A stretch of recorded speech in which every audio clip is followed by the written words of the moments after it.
وفاة موسى وذكره بعده. قال حدثنا يحيى بن موسى حدثنا عبد الرزاق أخبرنا معمر عن ابن طاووس عن أبي هريرة رضي الله عنه قال أرسل ملك الموت إلى موسى عليه السلام فلما جاءه استبكاه فرجع إلى ربه فقال أرسلتني إلى عبد الله يريد الموت.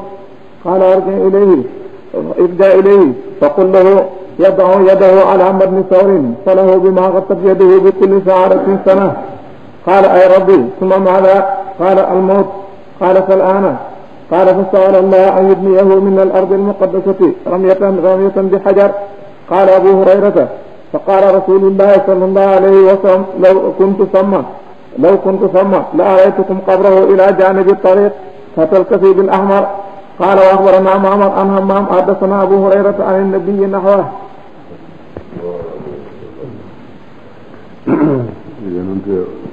faatu yonent Yàlla Muusaa ba Yàlla bëggee faat yonent Yàlla Muusaa dafa yebal malakul mawti ci njël benn daaw nëbb dafa ñëw ñu bi jano moom ñu ñëw ci yonent Yàlla Muusaa nag ne ko Yàlla ma yónni pour ma jël sa roo.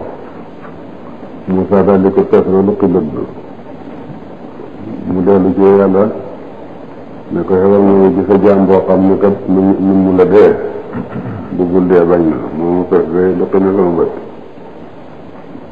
mu ne ko dellu ne ko may naa ko mu teg loxoom ci yëkku kuy lu ñuul wala lu weex tënkam lépp lu mu sàng ci kawar li mu kaware yëpp kawar bu ne dana ko dund at soobee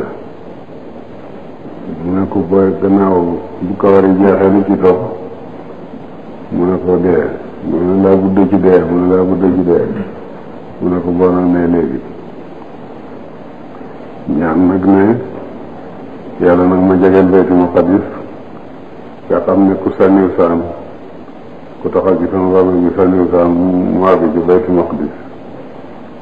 Yàlla may ko loola mu faatu yonent ne su ma fa teewoon tey moom leen bàmmeelam ba mu nga ca kaw tund ba def ganus bu xonq bi